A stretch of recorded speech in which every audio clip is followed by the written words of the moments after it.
to it. Kramer has been so clean on Xayah that SKT having a plan against that particular pick, I think is actually going to be really important for them. Well, the Camille's going to be banned away here by Afreeca after the Braum, so they're making sure that they're getting rid of some crazy picks, and also getting rid of the Braum means that SKT is not going to be able to go full Samsung on them and pick that Sejuani Braum combination. And now Kalista and Xayah are the two big AD carries to consider. Both of these players play both of them. Xayah, the higher priority for Afreeca recently. Really interesting. They banned Caitlyn, just going with what's strong on patch 7.13. Final ban here could be a lot of things. Rek'Sai, Galio, either of the AD carries. It seems they're happy to trade them. Afreeca, will they just continue the recent trend of prioritizing Kalista, or will they look to the Rek'Sai? Spirit hasn't played Rek'Sai this season, so they're just going to go with Kalista, but Xayah is open for SKT. And there's still a lot of junglers left available as well. I mean, namely, you're looking at Lee Sin and Gragas, both champions that Peanut and Spirit more than happy to play, but Spirit very happy to hop on that Gragas or the Lee Sin, so there's no real priority there, so that makes a lot of sense. And Gragas also a true flex pick for Afreeca, who still play top lane Gragas for Marin. Usually there is a lot of top lane focus in bans on Marin when SKT and Afreeca play. Because of the nature of the draft right now, where you have auto bans, there will be no ban onto top lane, at least in the first round, and that means, for example, his Rumble is available. If he wants to select it, would be an early selection on Rumble, but they go with it anyway. Wow, yeah. It is one of the champions that Huni has won, only champion Huni's won multiple games on, and Marin is perhaps the greatest Rumble player of all time. So it makes sense to some degree to lock it in, and it does mean Kalista Rakan as a duo can be taken as well. And it feels like Afreeca, their game one dominance has started off in the draft as, wow, okay, Tusin's just going to step away from the Rakan and go straight to the Alistar. So we might be seeing those big old heals in the league. And now you get the sick duo and the Kali Star coming through because these guys can do some sick wombo when it comes to engage. Does mean that Alistar for once can kind of be brazen with his initiation or just hold on to the headbutt for only displacement because he can just go in with the Fate's Call and then a Pulverize. And okay, SKT will be running Kog'Maw in this particular series. So they see the Kalista, they respond with Kog'Maw.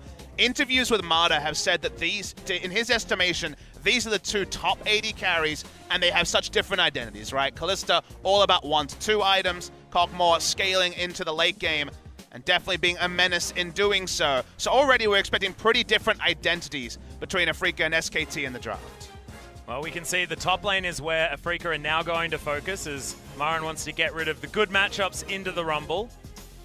And we're looking at top lane and jungle being picked up by SKT, and mid lane and jungle picked up for Afreeca. So it's interesting that we're not seeing the jungle pool pinched, but it does make some sense because you don't want to get rid of everything that you can play at the same time as your opponent.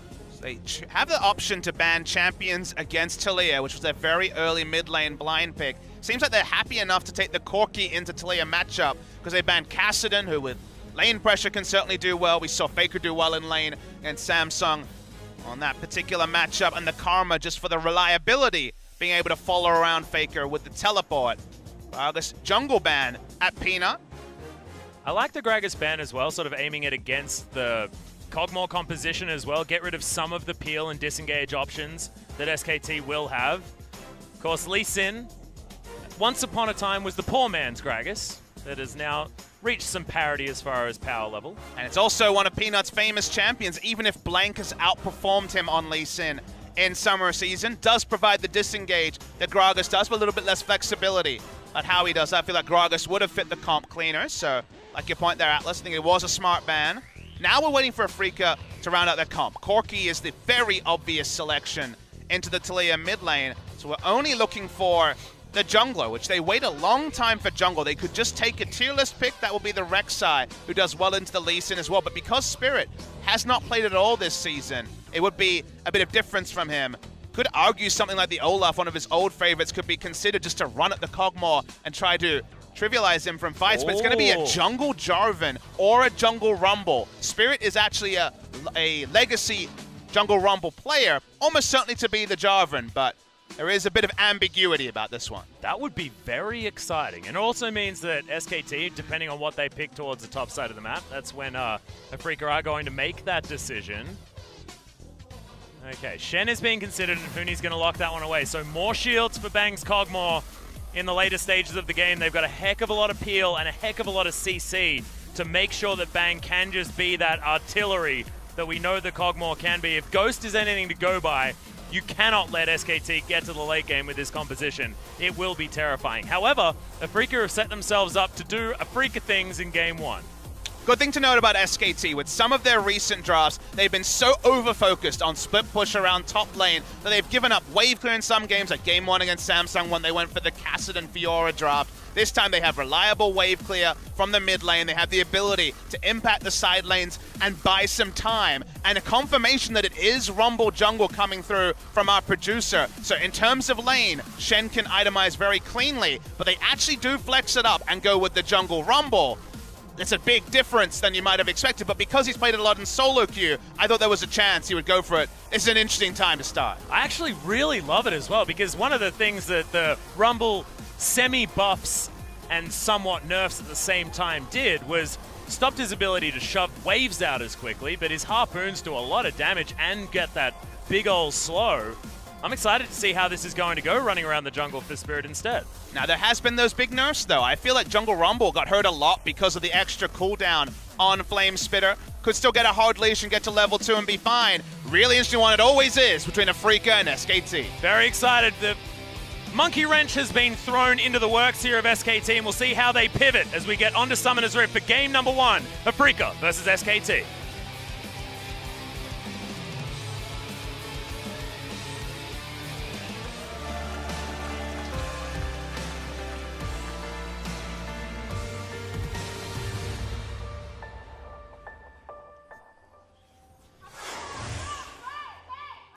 세상사의 학교에 오신 것을 환영합니다. Oh, big cheers for SKT. The Afreeca fans still making some noise here as Kuro has to skill Valkyrie first. There is a lot of people in the audience. I was told that the tickets for this particular match sold out in 15 seconds. Such was the popularity, sold out even faster than the SKT versus Samsung tickets. Just incredible. And people are rabid to see.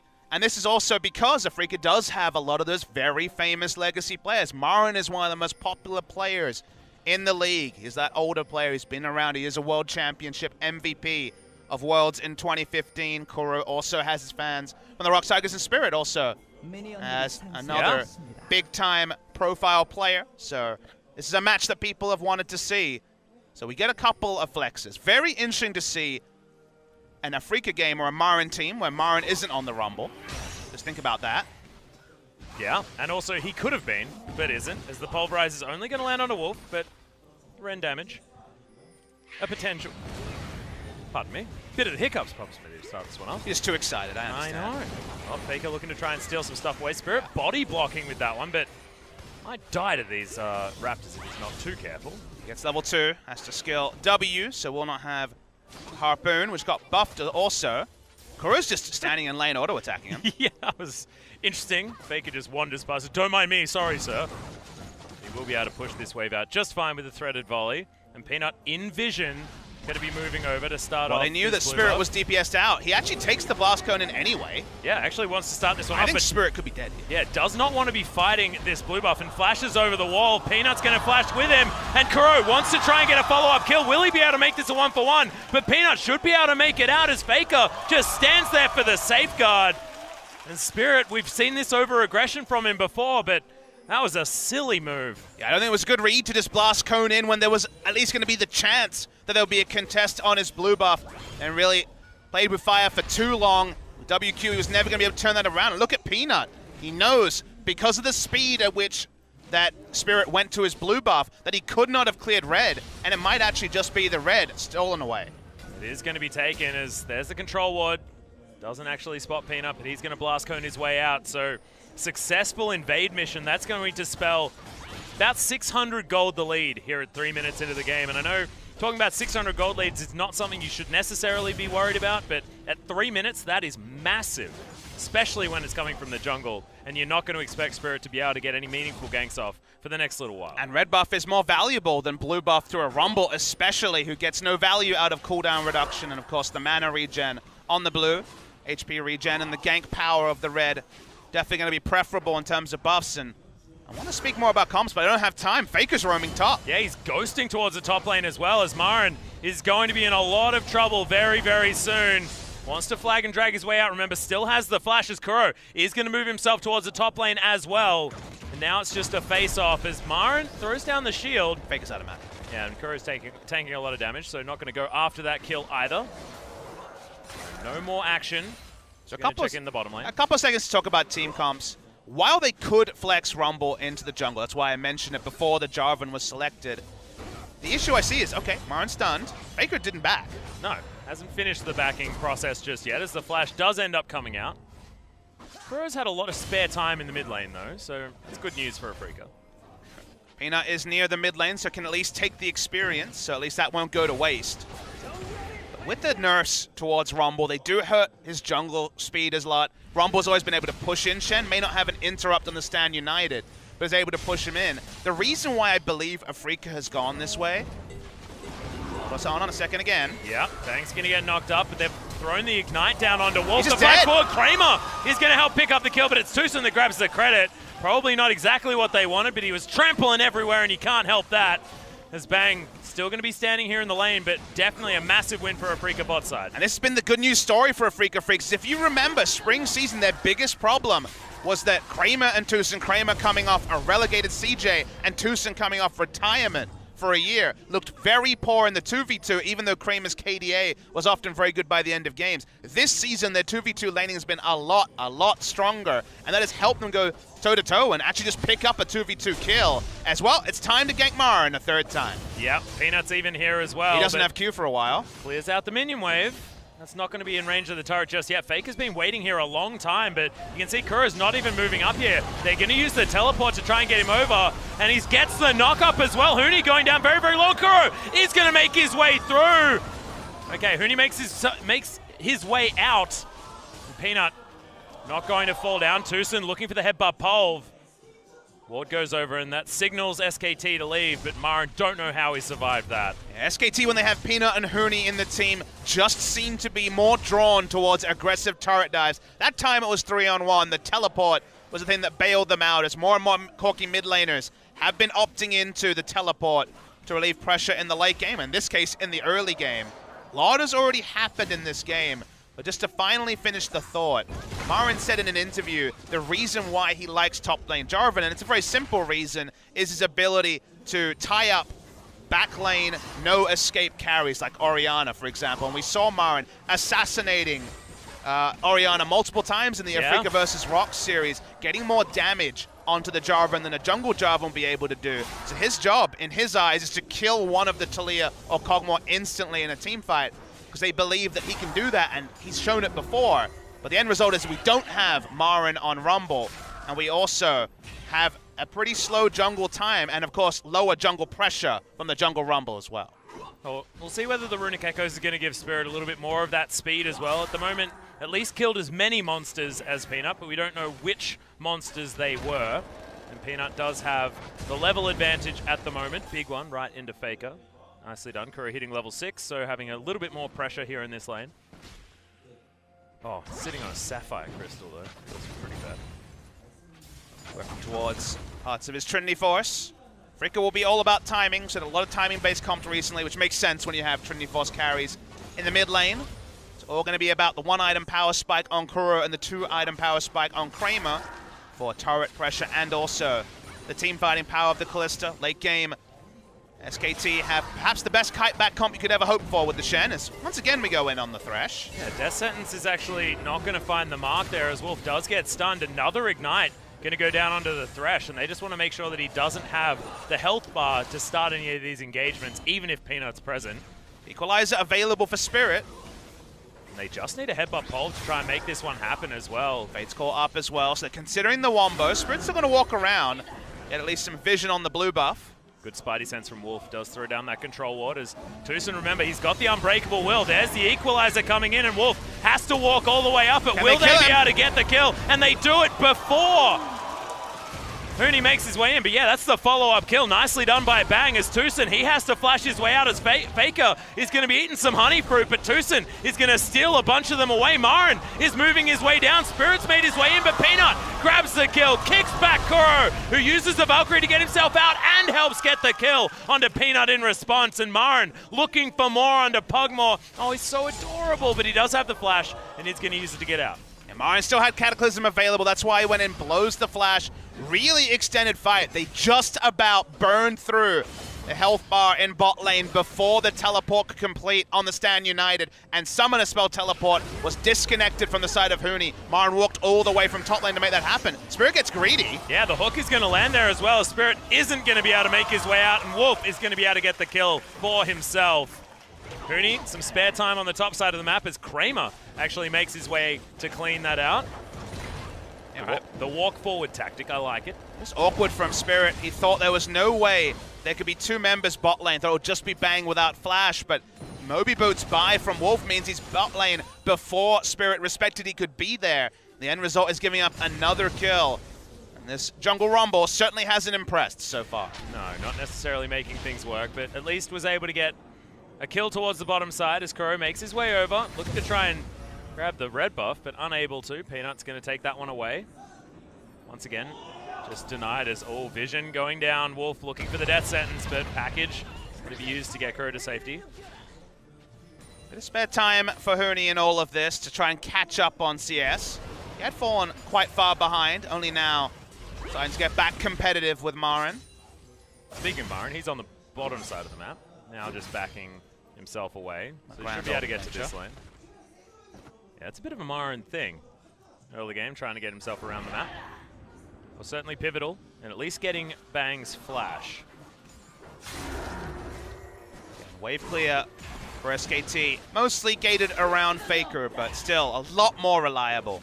The team comp from game 1, even game 2, Talia has the wave clear edge on a champion like Corki, who she's facing in this particular match, and Pugmore will hit the Hurricane eventually and have that as well. A game looking so smooth for SKT. Very much more an SKT-esque comp than what they were playing against Samsung, where there were stark weaknesses. For example, the wave clear that usually is balanced quite finely in normal SKT drafts. And the thing that sort of got me as far as the draft against Samsung was concerned is that one-dimensional drafts are not something that SKT does. Oftentimes, they've got a lot of flexibility with how early games go. They can fall back on certain strategies. They don't piece themselves into, I can only split push with this composition. It has to be 1-3-1, or it has to be 1-4-1, or 1-4, or something like that. Often they can change things up if need be. This feels like one of those compositions. See, Lee Sin is in the bot side, just backing now. Good lane ward through from Tucson, actually. To answer your, to comment on your point, SKT often has a strong read on the meta in terms of they have a confident read, they know what's good. And if you look at match histories, both Untara and Huni have been basically exclusively playing Jax. If you look at recent games, they played Jax, Fiora, and Camille as their top laners. It seems like SKT had the read that on 7-13, that was the way to play. A 4-1 or 1-3-1 comp was what they've been practicing. And this is definitely a slowdown on that read. They are going for the Shen. They are returning to comps that have worked better for them. And SKT, it's always about them scaling up during an international event, during Worlds. When they eventually get the read, they have the time to look at all the data and crunch it, then they're the best. So that's the change here, is they've made some adaptations in their draft today, and it no longer reflects the only Jax, Camille, Fiora approach they've been taking for the past 2 weeks. Yeah. I like it a lot more as well. Hopefully this means that we've reached some further normalcy, but at the moment, Afreeca ahead by a couple hundred gold, and Peanut possibly out of position. Finds a couple of harpoons there as well, does Spirit. Now with his Runic Echo, starting to do some damage, but that health total not very high. Still should be building towards Leandru's Torment, so we'll have a little bit of extra health on that. Afreeca's comp really goes up a tune when they get an outer turret down, and so far I've been frustrated trying to make that happen. It's why Marin's been so ready to visit the bot lane, was to try to break the turret, and even coming top lane with your Kalista Alistar as an option to try to take a turret. From there, you can have Corki with his soon-to-come Trinity Force, force things across the map, and there's only so much wave clear a no-Tiamat Shen can do. But for now, that hasn't been relevant. We're still playing in short lanes, and SKT are trading farm with a Cogmore comp, which is the dream, basically, every time you drop. Well, Fate's Call comes down in the mid lane as there's Tucson. Oh, the pole flash, not quite finding it. They do get the flash out of Faker, but he still has the Ghost. That was aggressive. They had a read that his flash was down, would have been more likely to succeed. But trading flash with a mid laner, and specifically Faker, is not a bad thing. It's just another time that Afreeca have gone for an early game play with an early game team. It's Kuro. Oh!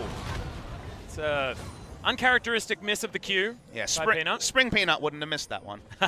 Well, Wolf is going to be spotted here as well as in comes Tucson with his pajamas, ready to make something happen. Headbutt pole Big there collapse on the wall here. as Spirit throws down the harpoons. Flame Spirit is there, doesn't want to use the flash to get over that wall. And everyone on SKT is going to scatter. 4 members of Afreeca Freecs here in the mid lane wanting to try and get some damage onto this turret, but bang, he's going to move up and Marin has to flag and drag his way out.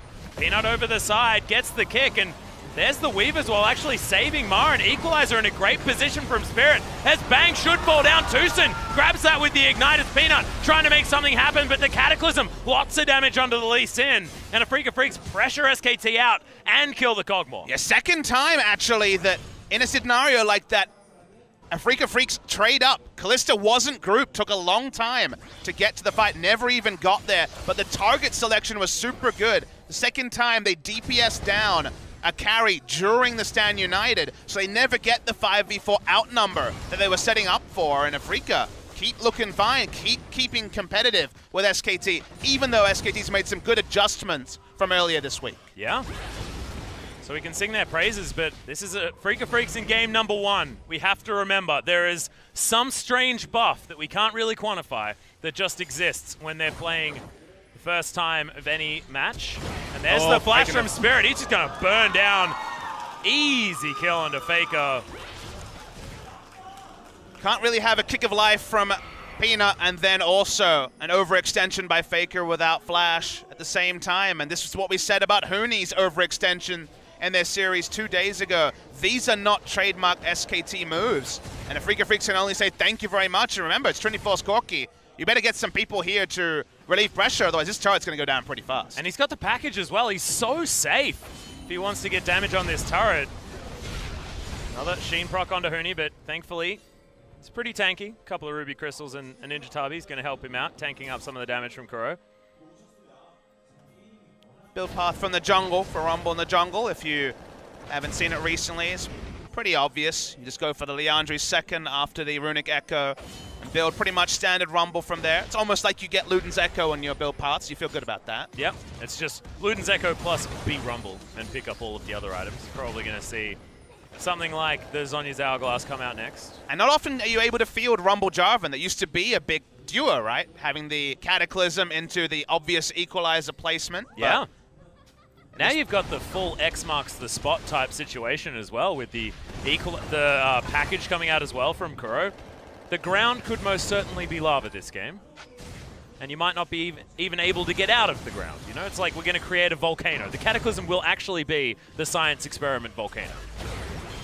Will it be a science experiment gone wrong, or will it be science like the Yasuo was earlier this week? Faker was almost 2 levels behind Corki. He's now 1.5 levels behind, which lets you know the big punishment he's taken from losing minion waves to the turret multiple times from his roams. We saw it earlier when Kuro had free time in mid, then he died and just exacerbated the problem. Yeah, it's going to be Rift Herald, and a lot of that has to do with exactly what you're talking about here. Faker not necessarily having the shove that a lot of Talias are able to. You saw him actually picking up that wave underneath the turret, which is almost unheard of when it comes to this matchup, where at this point in the game, can certainly still be shoving in the Corki. He's only just got his Trinity Force spike. I mean, the problem there is vision, right? There's 2 control wards for Corki on his right side and a control ward on the left side. There was no offensive vision at all for Faker around mid, so he kind of had to give up pressure. He couldn't afford to shove in too aggressively, and that's why they keep losing out on turret HP. Well, Seismic Shove onto Marin, but doesn't take a lot of damage. Thankfully gets himself out of the way, holds onto his flash there as well, as SKT forced to send so many resources here into the mid lane just to make sure that that tower doesn't go down. They don't want to lose control because, like you say, don't want to lose map control against a composition like this that can jump all over you if given the space. Yeah, to be clear, multiple people need to rotate through mid lane to stop Kuro taking the turret for free, because when there's that much many control wards around the mid lane, Faker can't push up without just dying or accepting that his fate could be death in the imminent future. Yeah. It's a frightening game for an SKT fan. Even though it's only 1.2 thousand gold, it just feels like Afreeca know what they need to do with this composition. Have had the answers so far. Mountain Drake, the first dragon of the game, hasn't been looked at by any of these players thus far. Vision finally starting to equalize, so the call to put down the control wards and bring in Wolf to sweep has happened. No longer can Kuro play as brazenly as he was for the last 5 minutes. And as we sort of look at where everything's shaken up, what's happened really is that, yes, Shen's had some time on his own. Okay, Kuro's going to take some damage there in the mid lane, trying to get me off my point, but the massive benefactor here is Kramer. He's 40 CS up over this Kog'Maw, who's now finally able to clear out half a minion wave, but means that they will be able to get this Mountain Drake. And Kramer has a lot of sticks in it, so that is going to be Rend for 1,000 damage, all too easily secured.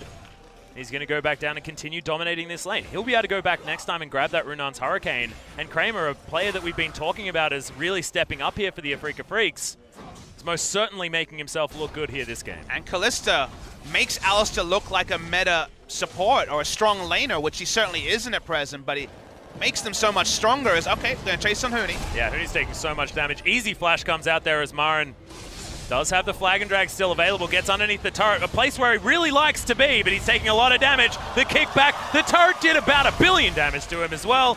So Huni, sort of more like getting an assist, but it's going to be Peanut that picks up the kill, so he definitely did. Spirit, fancy footwork gets him out of the way of the shove, but not the death sentence, and he's going to go down. 2 quick kills for SKT, and they've got themselves right back in it. Yeah, signs of life from SKT. Top lane Marin made an unnecessary mistake, unforced mistake, as I like to talk about it, turret diving a Shen for really no reason, with no vision on that side of the map, and then mid lane well chased down. Spirit was about 5 seconds away from having flashback up. You see also, there will be an objective picked up by SKT as well, and with the Kog'Maw comp, remember, we still are fans of the scaling from SKT. They bring back the gold lead that Afreeca was starting to grow.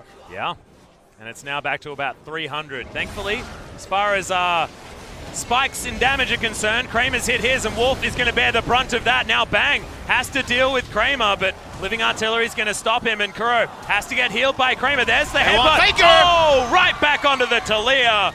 Thankfully, Flash Pulve means that you can still displace. And yeah, we talk about Alistar or Rakan. What about Alistar or Lee Sin? That was basically a Lee Sin kick. And 3 times now, the Shen ultimate has been focused through, and Shen has not been able to complete his teleport and get in. This time, it could even lead to Baron. Now, Peanut is able to steal. He's made some heroic steals. Alistar needs to be the one to interrupt. Well, Marin's there as well. Yeah, Marin's pretty angry. Sonic Wave is going to be used to get Peanut to the Krug camp, and that is a very easy Baron. And the Rift Herald is able to take down the mid lane turret. We were talking about these momentum shifts and swings. SKT gets a couple of kills, but then Afreeca start a team fight and take a Baron off it. And this is the seesaw we were hoping for. We knew this could be a bloody game, an exciting game. There's a lot of feeling between these players. But so far, the Shen ultimates would have really not been working for SKT. If you don't use them on point or early enough, you always get that weird scenario where you want to use it late to get the biggest shield strength, but you use it early and you're burned down, as we've seen 3 times out of 3. Shen doesn't get there. It's a 5v4, and they have enough damage to take down SKT. And like I was saying, Kalista empowers Alistar to allow him to play as aggressively as he wants. In normal lanes, Atlas, Alistar can't walk up because he can just be turned on as a melee champion and die. But when you have Fate's Call, you can step up and you get the full power out of the Alistar. Well, as a weave as well, Spirit actually caught out, but does have the speed up. Oh, that's equalizer territory. Yeah, this is really, really scary. They're walking up potential red carpet areas, but thankfully it's not the premiere of something real fancy, Papa Smithy, so we're not going to be able to shove that one down just yet. Marin is going to be able to grab a turret. Wouldn't be the premiere of Afreeca Game 1 either. SKT have looked better, but still made some critical mistakes in this game, and that's why they find themselves behind. Baron buff turning into a really big Baron buff power play. We were down to 1,000 just a moment ago. It's 6,000 out of nowhere. Yeah, and now we've also got the mid lane. A lot of pressure now on this turret, and they haven't stopped pushing this bottom lane. Inhibitor turret now potentially under fire, but thankfully Faker does have enough damage to get rid of this. But Kuro just hard tanking it. Yeah. This is silly. Yeah, fortification is going to help out there. So living artillery would almost kill Kuro here. Another item or two onto the Kog'Maw, and perhaps Freeca need to drop back. No reason to be overextended now. Stand United only now coming off cooldown. Wasn't available during that passage.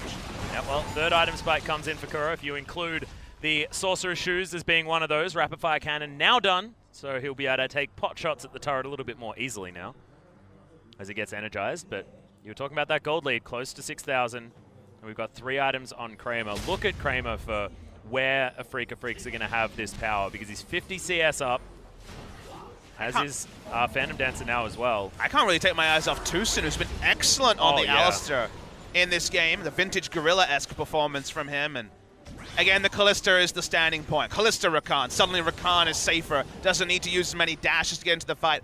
Can get the maximum CC duration out of the Grand Entrance. Alistar, in most lanes, has to be super defensive. When he's getting pushed in, useless.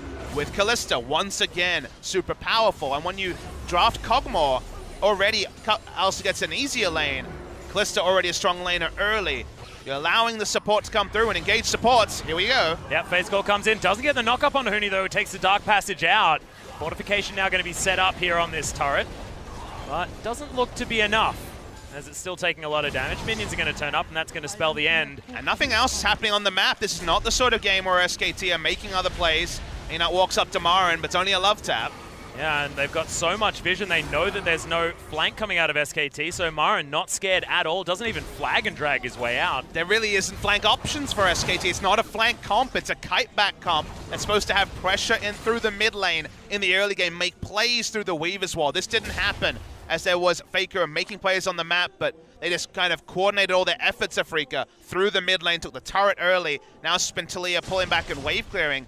They've continued to have to surrender ground, which is what happens at the worst of a Kog'Maw comp, where you can't fight because you're waiting, you're waiting, you're waiting. Sometimes what you're waiting for never comes. What they're looking for is the 3 items onto the Kog'Maw. He's hit 2. And Afreeca has so much damage on this team comp that SKT really can't, in any sort of realistic terms, contest objectives. Well, they certainly can't contest this particular dragon, as well as Kramer's going to lock that one down. And thankfully for Afreeca, it's Mountain into Infernal. Into another Infernal. Oh, into another Infernal. We've had a triple Mountain and a triple Infernal day today. Summoner's Rift really likes Afreeca game 1. They really do. Because this is really setting them up to be able to do some great things. Gargoyle Stoneplate done for Marin as well, who's just waiting to complete that Titanic Hydra. He'll be very tanky as he makes his way in, and I really like Gargoyle Stoneplate on Jarvan especially. Just because he's so sort of burst-oriented as even a tank towards the top side of the map.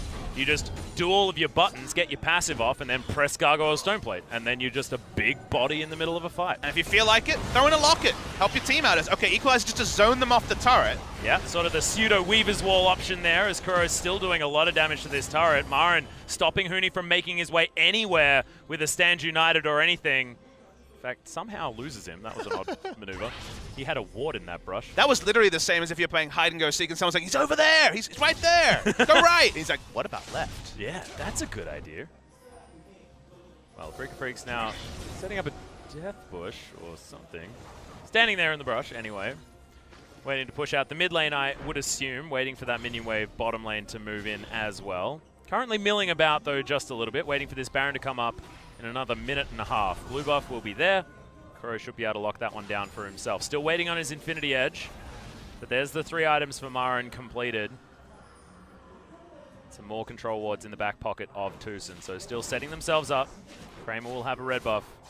Next fight, Afreeca certainly got themselves into a position to win. And you can see from SKT, I always love to inspect the control ward line and work out what does it mean. Because usually it means, well, it's all on the right side toward the enemy blue buff. They want to contest blue. In this particular case, kind of all over the place. 1 in the base, just a spot, because of course before we were seeing a potential inhibitor turret take. 1 around Baron. They haven't really been able to move their vision, and they haven't backed enough as a team to still have replacement control wards. So for right now, a lot of the vision is incomplete from the side of SKT, and complete vision with a Kog'Maw is kind of what they're striving for, to try to lose the minimum while this Kog'Maw still continues to come online. Looks like Rageblade will be the next item for a 3-item spike on the side of the Kog'Maw. As this vision keeps dropping away, Have to get worried. Baron buff is spawning in 15 seconds, and they don't really have any true vision in the area. And we're looking at Faker to try and get the Weaver's Wall in the right position to deny this Baron if they can. Wolf as well to get the right engage to get Bang. A good option as far as getting auto attacks down, creating a ruckus to let the Cogmore pop off. Spirit's pretty far up. Peanut could potentially pick Spirit here. Yeah, finds himself in the wrong place. Doesn't have the Zhonya's Hourglass, and he's just going to evaporate. Big pick onto the jungler, and once again, Spirit finds himself in the wrong position. 40 seconds on his death timer. This could mean much more. Yeah, Weaver's Wall is going to come in as Kuro's just looking to try and kill him. Stands United very early this time, which is definitely a good move. Flash going to be used. Huni, I believe, was going to miss that one. It's Fate's call. He's going to get Tucson into this fight and stops SKT from moving further forward. Tucson comes in. He actually wants to start this one as Faker goes down very, very low, but it's a really good taunt using the QSS from Kramer there to try and make sure it doesn't do too much. But Kuro's going to fall down. Tucson thankfully survives, but SKT should still be able to get more work done. And another hook from Wolf, who's just going nuts in the fight.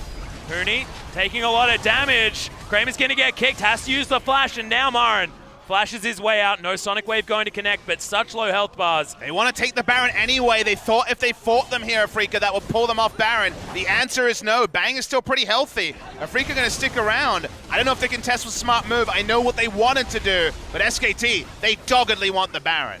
Yeah, we've got wards here around the area. Teleport up from Kuro, but still 15 seconds on the death timer. Equalizer coming in there as Peanut's able to pick that one down, and Marin flashing out of the way. Wolf not necessarily there as a damage threat.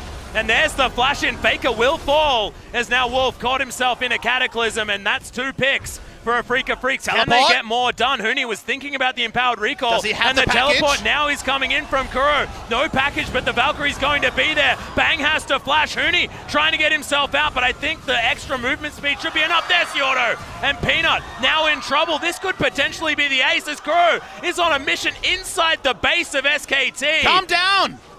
Okay, doesn't die. I was talking to Kuro.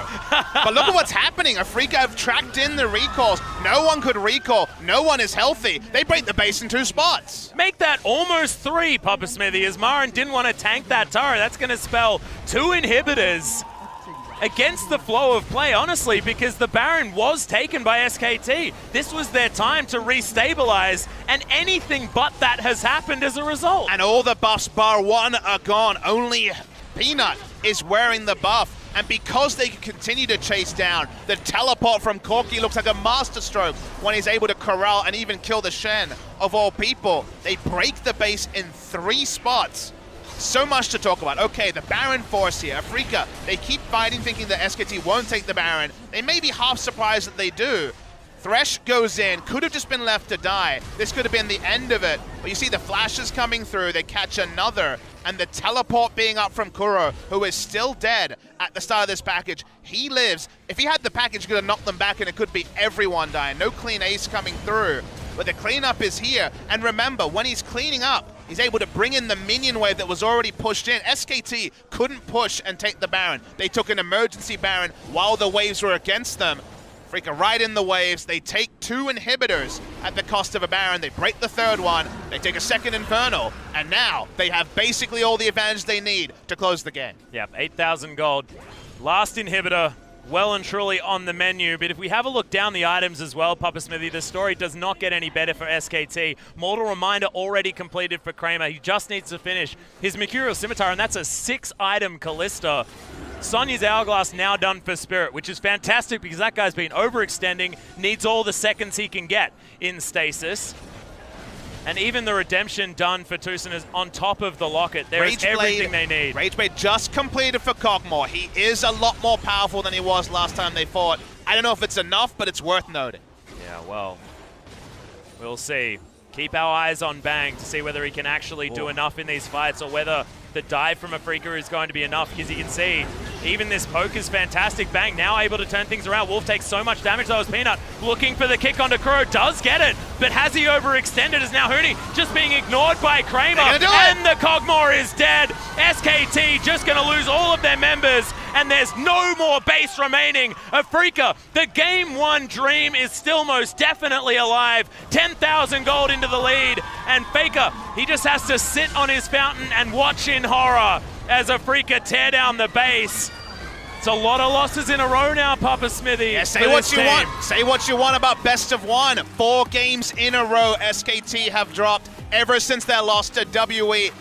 Afreeca Freecs had to do it early to mid-game. That was the comp they chose, but then items never rolled in for the Kog'Maw. The game was close for a lot of it. We saw it become almost parity, but then Afreeca blew it open again. The Baron contest ended up being a masterstroke because of the teleport from the Corki and the fact that they took Baron against the flow of play. And another time in a row, Koma has to look at his notebook and wonder who should be starting next game and what do I need to change? Because on 7-13, they have not claimed a single game. And in a row, like we said, they are 0-4.